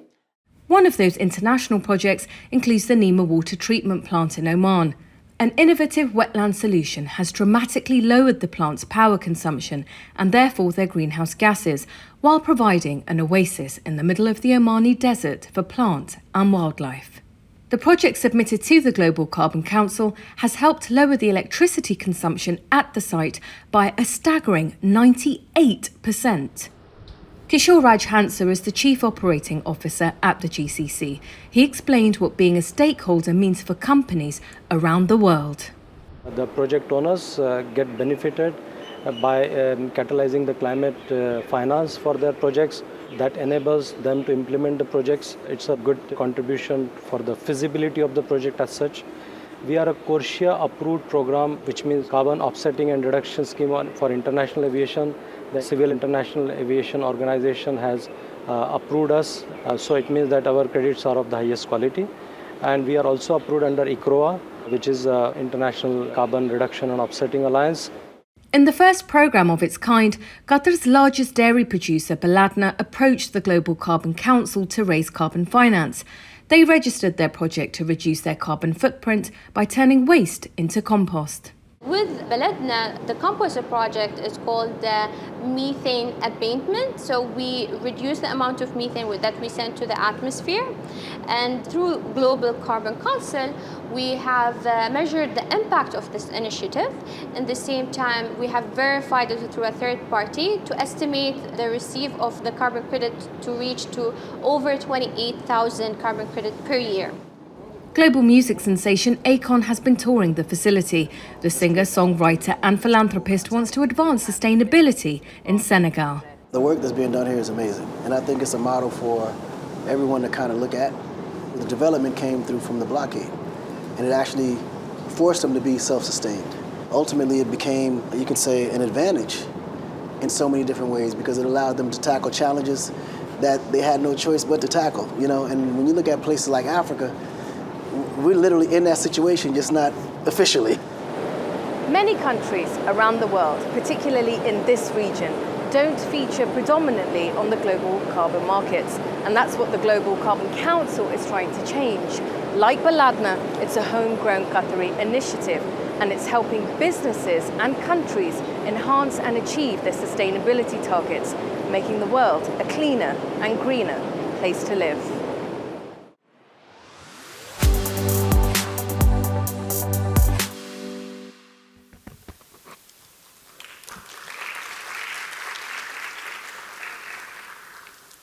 So thank you very much. So I will invite the panel members for this. So all the members that you see, the panel members here, are talking about different aspects of the carbon neutrality that is in process, or this is almost about to be accomplished. Orion, I would straight away go to you, and I would ask you to talk about your experience on the carbon neutrality. Thank you, Kishore. Thank you, Kishore. So I get the chance to speak as the fifth speaker on the same topic. So we had Badur, Federico, Talar, and Jose talking about the World Cup and sustainability. What else is there to talk about, really? Plenty. So let's see what we can do. This session is about carbon neutrality and our approach to climate action. I think you've seen many approaches to that being similar across different organizations. We do awareness raising and training. We do measurements and estimations of our emissions. We identify mitigation projects, reductions. We offset. And at the same time, we're trying to deliver a legacy. I wanted to take this opportunity today to talk about a product that is actually born over there in that building next to us in the QSTP. It's a very specific project, but I think it illustrates what we're trying to do. So when we set out to deliver the FIFA World Cup, Engineer Badur was talking about how it's a very complex project with so many different things that are happening, and there is a massive increase in temporary demand for all different types of things. One of those things was power. So we knew during the World Cup we will need a lot of extra power. And what normally is done at these mega scale events is to put a lot of diesel generators there. And diesel generators, they are wonderful machines that provides temporary power, but you also get some carbon emissions, you get local air emissions, you get noise, you get fuel handling, you take up a lot of space, etc. So the baseline that we had was to bring several hundred of these machines to Qatar to put up next to the stadiums, next to where people would be. So about 3 or 4 years ago, we got the community together, including GORD, but many other stakeholders, hosted by QSTP again, over in the Innovation Center, presenting our challenge, saying, we know these generators are going to come. We're not so excited about having so many generators next to our stadiums. What can we do? But here are their requirements. It needs to be reliable, because if the power goes out during the World Cup, it's a terrible thing. So we cannot have that. It needs to be something that is already functional and working, because we cannot test pie-in-the-sky ideas at the World Cup. We need to have something that's going to work. And we also presented the environmental challenges of air pollution, fuel handling, risk of spill, noise, etc. Workshop was there, facilitated through the Innovation Center, talking about different options: fuel switching from diesel to biodiesel, fuel cells, solar power, wind turbines, all these different things. We explored all of them, and all were great, but the challenge is very difficult actually, because you need a lot of power for a very short period of time. And we had a fine gentleman there from Karama who suggested, why don't you plug into the grid? We're like, can we do that? And he said, yeah, you can do that. And really? Yeah, let's see what we can do. So the solution was, since the World Cup was in the winter time, the peak demand is in the summertime, so we had some spare capacity. We were able to build a business case to install 47 temporary substations across our sites, draw additional cable to be able to supply the temporary power through grid electricity, rather than having the diesel. All right, great. So we had to compare the cost of doing this with having the diesel generators. And it turned out that building this additional infrastructure was quite similar to renting the diesel generators, renting the fuel tanks, finding the what you call the maintenance crew, because these things break down, and also to bring the fuel and to pay for the fuel, especially for those applications where it was a longer period of time, logistics compounds, waste compounds, etc., which might be there for 6 months. Next thing we had to present to our management, and they love sustainability, yes, of course, but the thing that sold it was it's quiet, it takes up very little space, and we're not going to have a lot of trucks going in and out of the World Cup facilities. So that was a win-win-win-win-win. So through this program, we're saving around 10,000 tons of carbon emissions during the 28 days of the tournament. We're also saving a lot of trips with fuel. We're minimizing the risk of fuel spillage and leakage. And last but not least, we're providing a no local exhaust solution to temporary power. So we were able to provide a better experience for the people walking through the football tournament. So I wanted to give this an example of something concrete that was solved through collaboration with stakeholders across the country, and something that is a sustainability solution that provides impact for carbon and for air quality, but the thing that sold it was something else. So this is the challenge, I suppose, when we're trying to sell a sustainability solution to our management, try to figure out what they like. Maybe 10,000 tons of carbon emissions is not so exciting to them, but freeing up several hundred square meters of precious event space might be interesting. Reducing trucks going through security screens to minimize congestion might be interesting to them. So think about what would make it tick for them. That would be my passing words. Thank you.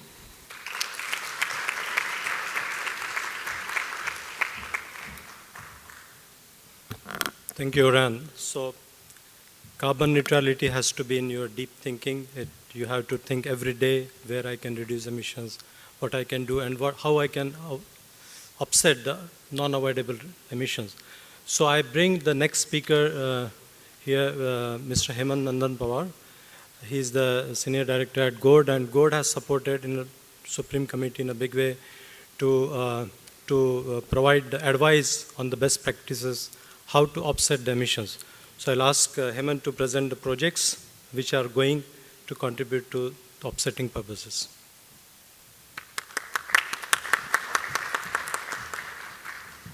Thank you, Kishore.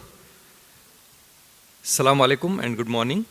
It's always a pleasure, and we feel the fortunate at the GORD that we got opportunity to work on this, the prestigious work of carbon neutrality and the sustainability of the World Cup.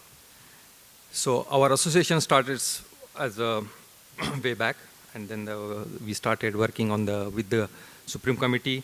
Then we prepared, we came up with the sustainability strategy for the whole the World Cup sustainability and the carbon neutrality. And then it was in line with the vision, the Qatar National Vision 2030. Next, please. So there is a pressure from the moderator that I should go directly to the project. So I would like to move to the slides. So in the strategy, there were the 5 main things, and which I will be discussing about. That is the goal 2, which is to achieve the carbon neutrality and advance the climate actions with the domestic carbon market program, GCC. So I will be covering the how we are supported on the carbon neutrality thing, whatever the carbon emissions are there, and then which cannot be controlled, or various actions which are already taken and discussed during the first session and then this session also, that the energy saving and other things. So the balance things needs to be the offset, and then how we did it for that, I will go through that. Next, please. So this is we can say the elements of the carbon neutrality approach for the tournament, starting with the high level inclusions and the participation of the stakeholders. Then the next was to identify the sources of the emissions and develop the inventory. Then the third is the reducing the removing carbon, as we discussed in the earlier sessions also. And then the final thing is the offsetting of the carbon, the 4th one. So I will be concentrating on this. Next, please. So these are the projects. We started working with more than in last 3-4 years.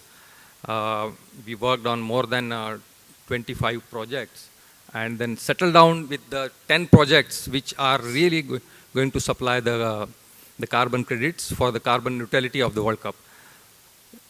2 of them are already discussed, and in our the GCC video also we discussed about the Bawar wetland and the Baladna composting projects. So I would like to start with this, the Ali Bey wind power project of the Turkey, which is supplying the electricity in the Turkey and then contributing for the emission reductions. Then another, as I mentioned, the Bawar wetland energy efficiency project, which has which is a very different project in itself. The energy efficiency by avoiding the pumps which were earlier used for putting the water deep into the earth, the produced water. But now that water has been used for the greening the beds, and then there you can see that there is a lot of greenery, and then with that waste water, it's a waste management project also, it's an energy efficiency project also, overall sustainability project. So acres, or you can say the big land has been used, has been made green in the desert of Oman. So this is one of the you can say the sustainability contribution of this project, which is supplying the credits to the World Cup carbon neutrality. Another project is the Baladna composting abatement project, where we have the methane abatement is being used for carbon reductions, and there it is also a high sustainability project we are working on. And then which are the details are, I think in the video also we have mentioned that the contribution of this project to the compost has been given to the various customers outside, and then it is used for the agriculture and the other purpose of greening the desert. Then another project is the Derenkiu solar project, which is in Turkey. So if you see that there is a mix of projects, right from the energy efficiency to the wetland project, all the renewable energy project, right from the solar to the wind, and then hydro also. So another project is the hydropower project, which is in again the Turkey. Then another project in the Nur Novai solar power project in Uzbekistan. Then the Chibuk wind power project in Serbia. Then the Ashgal LED street lighting project, and one of the CDM projects from India of the hydro projects. So one of the most important part I would like to discuss in the next slide, and which is that is my last slide, is about the how these are contributing for the sustainability overall. If you see, these are contributing to the many of the sustainability goals of the UN. Each of the project, at least three goals have been met by each of the project. So depending upon the project, how it is supplying it is contributing to the sustainability. You can see the SDG goal 3, that is the good health and well-being. through the reduced pollution, all renewable energy projects, energy efficiency projects, and the waste to energy projects are contributing for that in our portfolio. Then the promote inclusive education and learning opportunity. In these projects, there are like such projects, some projects are like the Oman project, wetland project, which is the first of its kind. That is also supplying a very nice and you can see there are a few very nice sustainability contribution. Gender equality is there, ensure availability and sustainable management of water and sanitation. Then the energy for all, which is the global need of this time now. And then the sustainable cities and communities. And the last one, or you can say the first one, which every project has to supply, is the urgent climate action support. Thank you very much. Thank you, Hemant. So it is a multi-dimensional benefit that you can see from the projects which have been offered for offset to the World Cup. Now, without taking much time, I will ask Mr. Francis Higgins from Baladna to present their project and at the same time some other activities that Baladna is doing as well. Thank you.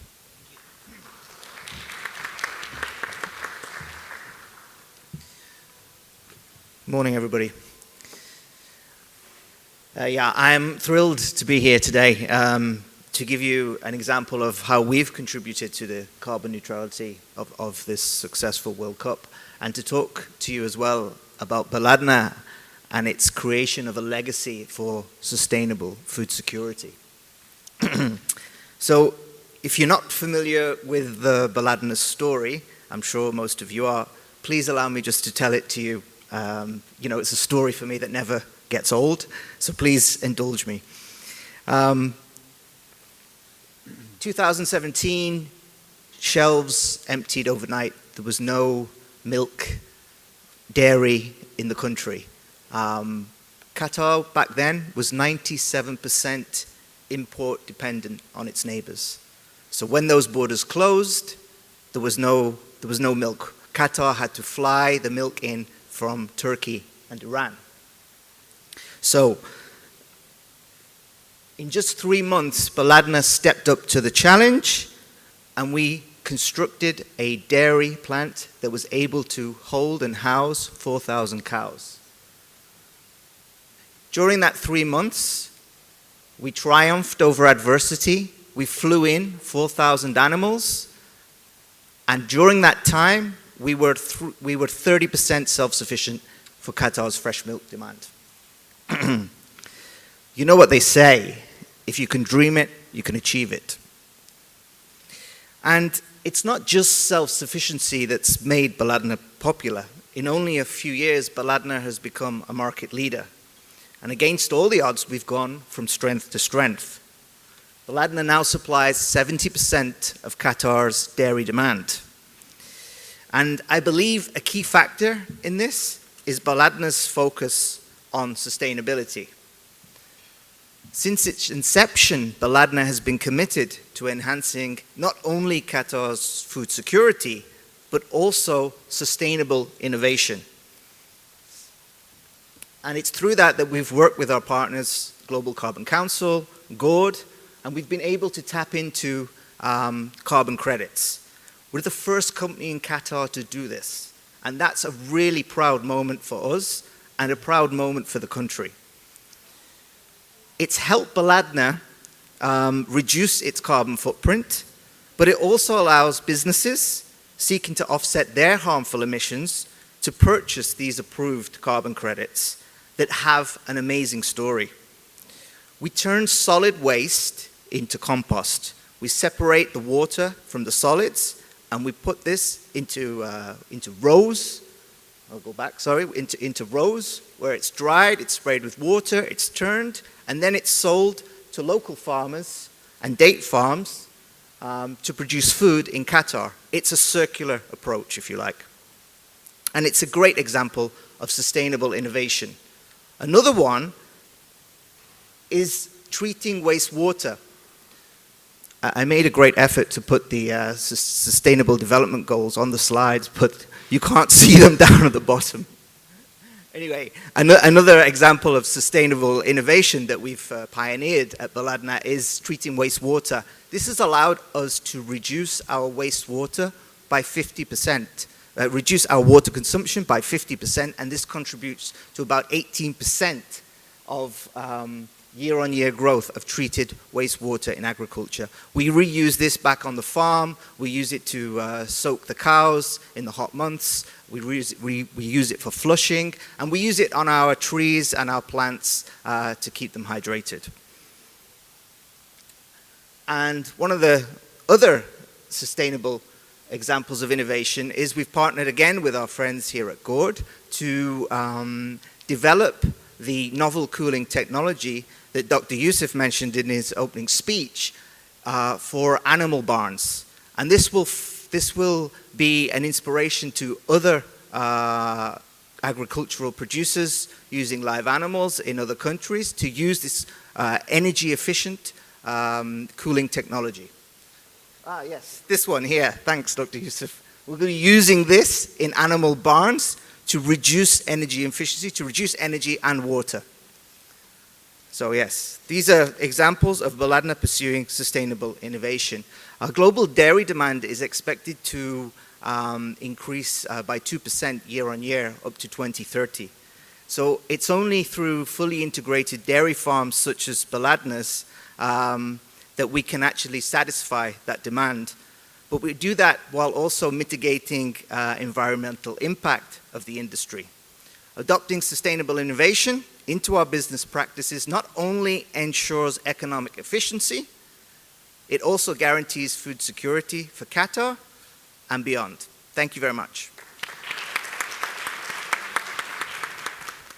Thank you, Francis, for informing the great work that Baladna has been doing. There are many, many projects. Hopefully, they will also seek the carbon credits from registering them with the Global Carbon Council in future. But first one has already been started. That is waste management project, the composting project.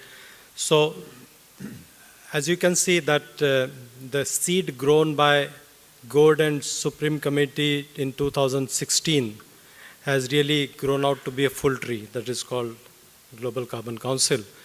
It has received 1,500 projects as on date from 40 countries so far, and numbers are we are just counting the numbers. Many, many projects will come in future as well.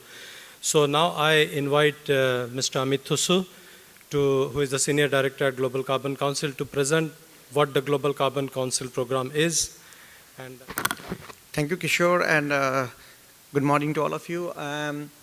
If you can dream it, you can do it. I think it's so true also for the Global Carbon Council when we started this journey in 2016.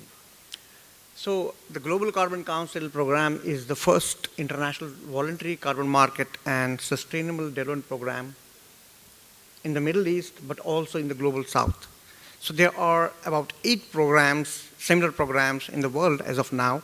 3 of them are international programs, all based in US and Europe. And Global Carbon Council is the first one in the entire Southern Hemisphere. So the objective, of course, is to contribute to the objectives of the Paris Agreement so as to raise the emission of the countries. They are called as NDCs, nationally determined contributions.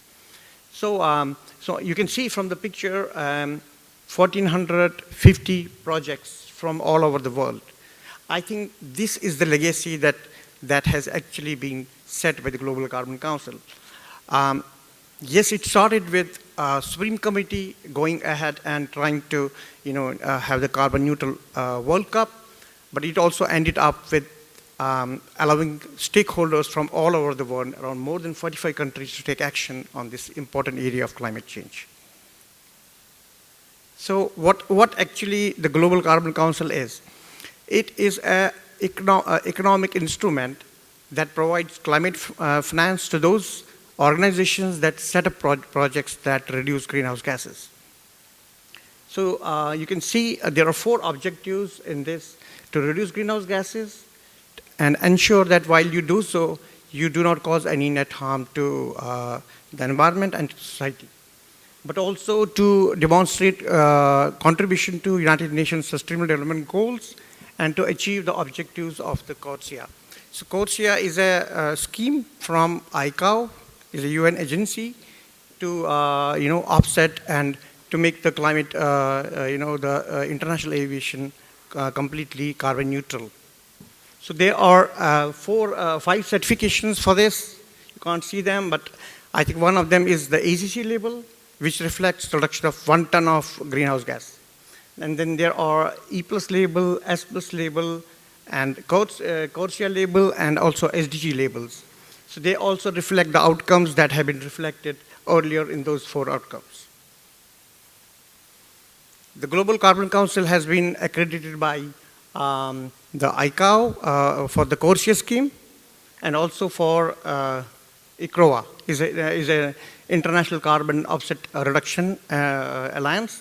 It reflects the quality level of the credits, that they are of great quality and are internationally acceptable. So in short, you can see the Global Carbon Council program is a mechanism which provides private sector climate finance and a compensation to those projects that reduce greenhouse gases to address climate change and to also ensure the sustainable development.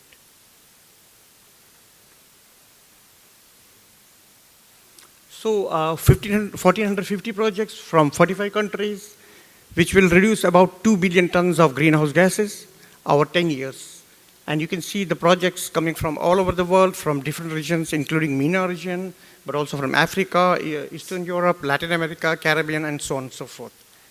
So these are the few types of projects that have been submitted. They include projects like solar power, wind, hydro power, electricity generation, but also sewage water treatment, and including mass transport like metro, biogas, energy efficiency, so on and so forth. Okay, the Supreme Committee of Delivery and Legacy also played an important role in this whole exercise. They sourced, I think, 3 projects, which Hemant showed in his presentation from the Global Carbon Council, and has retired about 345,143 approved carbon credits to achieve the carbon neutrality. And you can see the certificate, but this certificate is backed by the international registry operated by S&P Global, which gives details of each and every project, including the technical details, but also the third-party verification report. So it's publicly available. Anybody can see it, verify it, and move ahead with this. So with this, I would like to thank you, and I can see that I finished before time. Thank you very much.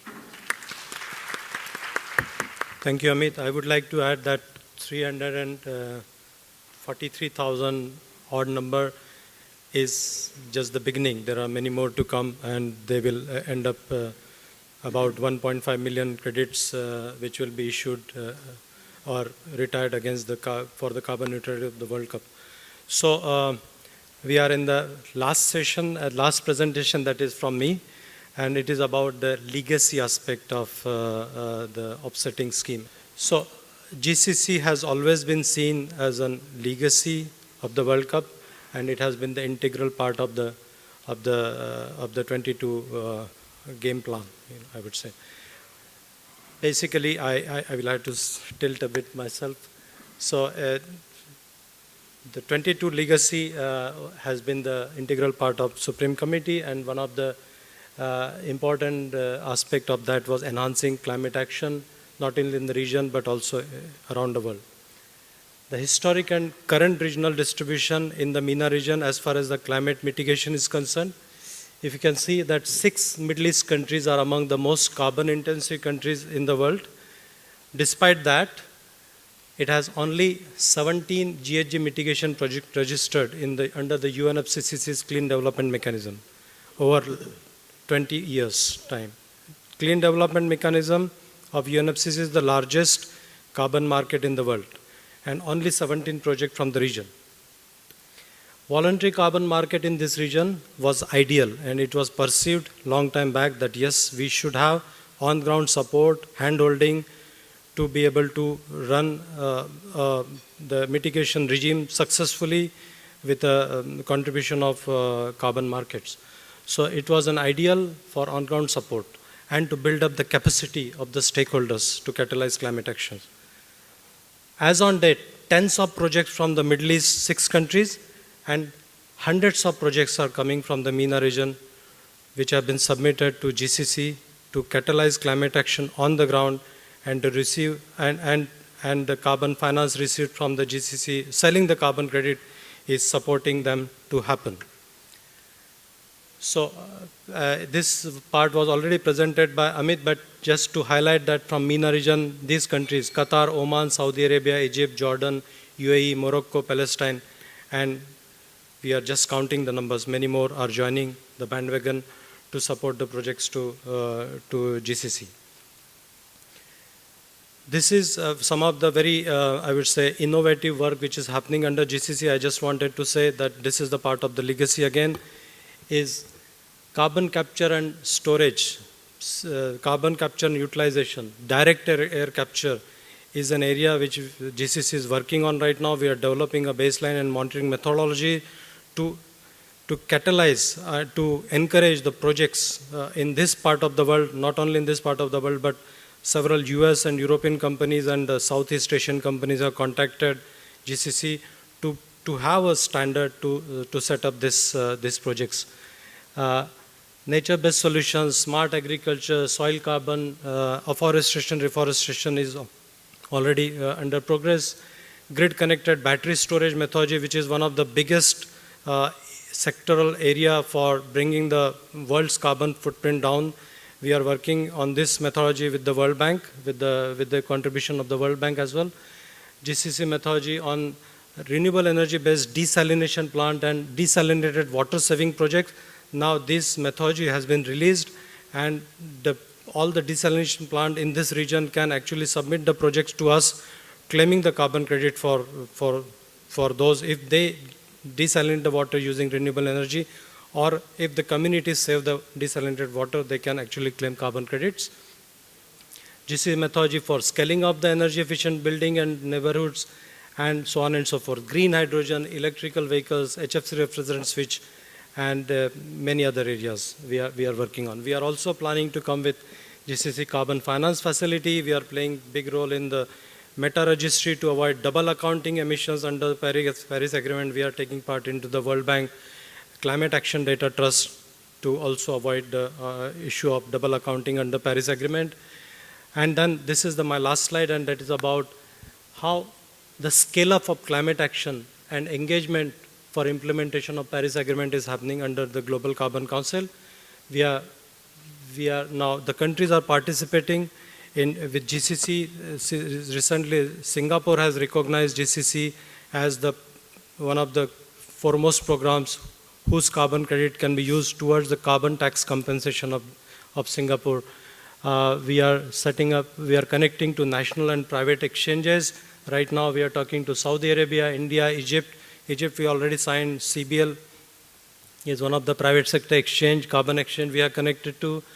We are setting up an ITMO, Internationally Transferable Mitigation Outcome Registry under the Paris Agreement, Article 6.2, and we will support this whole Paris Agreement in few months from now to be able to transact the carbon credits between the countries to support their nationally determined contribution under Paris Agreement, and so on and so forth. So many things are going on.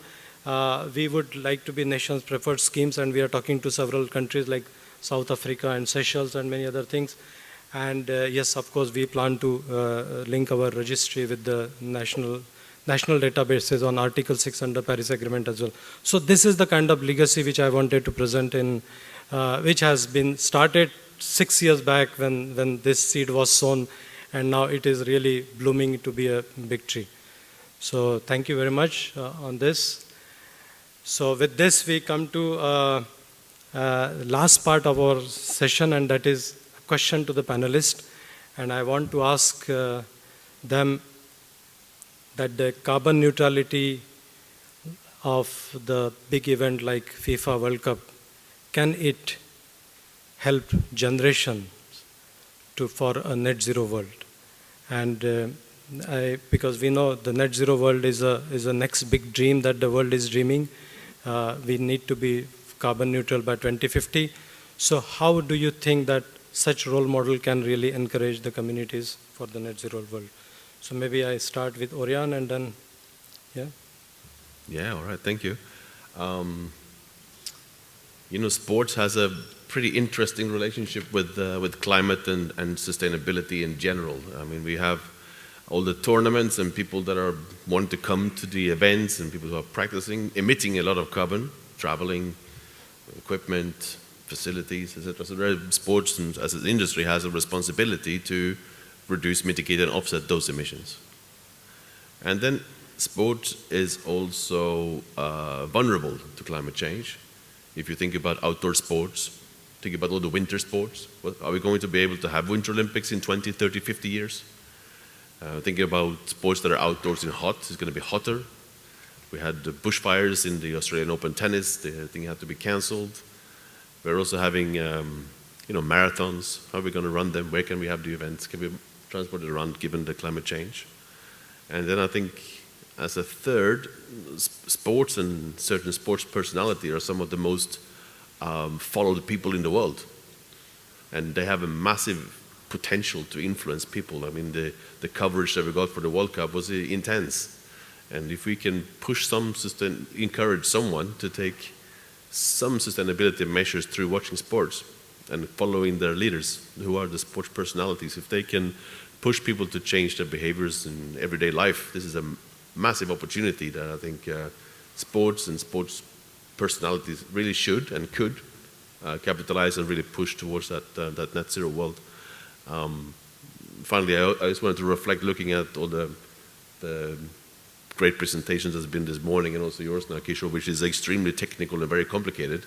At the start, we only had 2 sentences in our requirements. One was certify all the buildings and to offset all your emissions.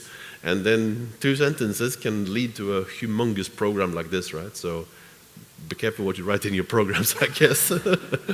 But it also shows if with the right commitment and with the right wording, you can achieve amazing things. Thank you. Francis? Yeah. Hello. Okay. I echo what you said about the influence factor. I think that's definitely something that needs to be done. I think world events like the Qatar World Cup, they definitely draw attention to sustainability, for the need to act, but I definitely think more needs to be done. And if you'll allow me to be a little bit controversial, I think in this country, more definitely needs to be done. It's now time for the government to step up and start taking a stance on sustainability, encouraging people to be more sustainable. On the back of this amazing event that we've just completed, we've all done so well. FIFA's done so well. Qatar's done so well. It's another moment for pride, but the legacy now must continue in terms of sustainability. Thanks. Thank you. Hemant, please. Thank you. Qatar's action of going FIFA World Cup with the carbon neutrality has definitely been the worldwide has accelerated the movement towards the sustainability. If I talk to any of my people, friends or like that, so they also feels good that yes, because the sport is connected to the heart, everyone. And then when this is the sports and then the FIFA is connected with the to the sustainability, and then that has big impact. And in the Qatar also we can see that there is a lot of traction and the acceleration for the sustainability is happening. One of the good example, the best example I can give is that the Qatar museums, they are going for the carbon neutrality for their museums. And the first museum in the Asia has been carbon neutralized. The Mia Museum and the park has been already declared as the carbon neutral. So that is the world's first museum.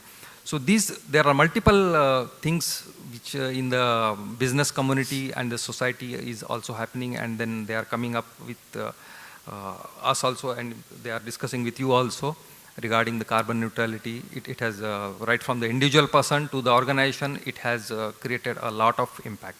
Thank you. Yeah, thank you, Hemant. And Amit, yeah, Thank you, Kishore. No, I think I want to talk about net zero for the FIFA World Cup for next many, many years. With the 2 billion credits that would be generated in 10 years' time, and if we look at the inventory of the FIFA, I think the World Cup is about 3.6 million or something. So if we use some mathematics and divide this, we get a golden number of 555. So it means then with those credits that would be generated by Global Carbon Council over 10 years, 555 World Cups like those that were organized in Qatar would be completely carbon neutral. And this would be done over a period of 138 years. So it's really a very smart action that was actually initiated, and this is actually the greatest legacy that's actually setting up, that was set up by this tournament. Now, to provide a little more perspective on the net zero, in the world, currently under the Paris Agreement, about 58 billion tons of carbon dioxide reductions have to be reduced every year till 2050 and beyond, so as to reach the net zero. So right now, the plans that the countries have provided in terms of the nationally determined contributions will take us about 3 degrees, but not to 1.5 degrees. So there's still a gap of around less than around 18 to 20 billion tons every year. And voluntary carbon market programs like us are trying to fill this gap to the extent possible. Of course, it's a joint responsibility of everyone.